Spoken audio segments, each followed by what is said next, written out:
But the thing that annoys the hell out of me is the word gentrification. I feel like it's a buzzword, but I guess it is real because the harsh part of it is it displaces people of lower income to where they grew up and were born and raised and blah blah blah, and they have to leave. And that's kind of like how in Mexico or in Costa Rica, for example, where I am or have lived, they hate it because obviously they're being driven out of their homeland by money. But then on the other side, it's like I'm from Kamloops.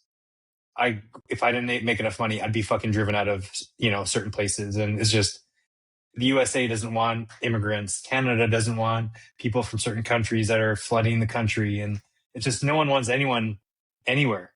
It just seems so. I don't know. That just a quick. Everyone hates Wow. everyone, and I think it's a Starting off with population that. problem. Yeah, it's just like Starting off with that.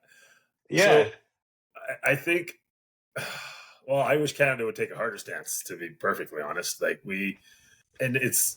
and I know bigger picture stuff I don't understand either. I'm like you. I know that there's a yeah, benefit to having, to bringing people in, but I don't see it. I see that we can't take care of our own. We've got too many people that are living well below the poverty line. We've got too many people that are not getting taken care of. We got veterans that are not getting taken care of.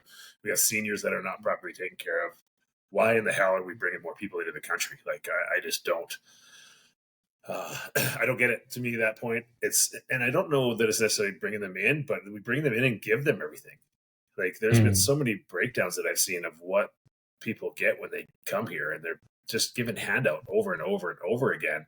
When we got people that are living on food stamps, like it's that part to me doesn't make sense. If you want to come here and you can survive, I'm all for it, right? mm, And because that's how this country was built. Canada was built on our roots go back to Ukrainian immigrants coming over, during the world mm, wars because they knew how to farm the land, and we had all this land that needed to get developed. So, like our roots come from that. But they came and they worked and they earned what they got, and they mm. didn't just leech off the system, which is what we're seeing now in so many different areas. But when you have 10 years of the same soft government, I guess that's what you're going to get. So I'm fine with the whole closing the doors thing. I wish it would happen more, and be a little more harsh on it. So I don't know. You might not get a whole lot of sympathy from me.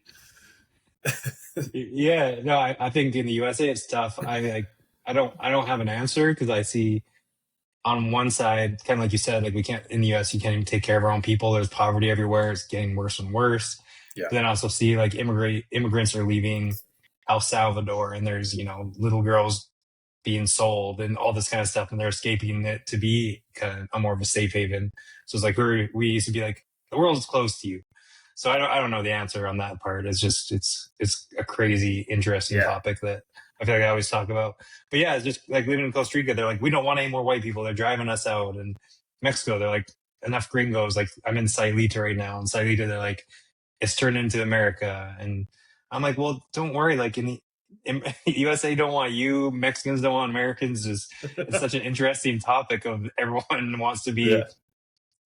But it But all goes back yeah. to the same thing, phrase. It all goes back to the the few always ruin it for the many. Always, there's always just Mm, the bad seeds, the bad apples that end up ruining everything because it's mm, so many people that go into these countries. You're going for the right reason. People come into Canada for the right reason. They're coming for that reason to escape something shitty, and they're mm, coming here and they're willing to accept it. But now you just have more and more people that aren't willing to accept it. They're coming in and they're taking mm. advantage of the system. They're finding all the loopholes to get free money and to bring more people over, and they're finding and it's the whole concept of bringing people into kind of develop your country better is fine, but the bad apples have ruined it, and so then the Mm. answer is okay. Well, we got to shut it down. And is that the right answer? Probably not. But like, Mm. it's cards that we're being dealt right now because people take advantage of the system, and so they need to get shut down. Yeah, it's funny you said that, and I agree. And then I always use this when I have to argue my Republican friends about illegal immigrants because they hate illegals, or according to Trump, they're all rapists and killers and murderers. But then there's actual Yeah. stats in the U.S. where immigrants are far less likely to commit crimes. Illegal immigrants are far less likely to commit crimes than Americans because, of course, there's the odd drug dealer in these illegals, but that's going to happen. Drug dealers are American, or even more so American. But then the other thing is like if I'm an illegal immigrant with my family, I'm on my P's and Q's because I'm not getting pulled over for speeding. Yeah. I'm not fucking gonna go steal a chocolate bar so then I get found and then my whole family's kicked out of the country. Like most of these illegal immigrants are there to be, they're not gonna do anything bad because they know they're on borrowed time, or they have to keep a low profile. But yeah, and the last thing I'll say, we've talked about this before. I don't know if it's on the podcast, but I think it's not a gentrification problem; it's a population problem because we've went from doubled in size in the last 20 years. The world has, or 30 years.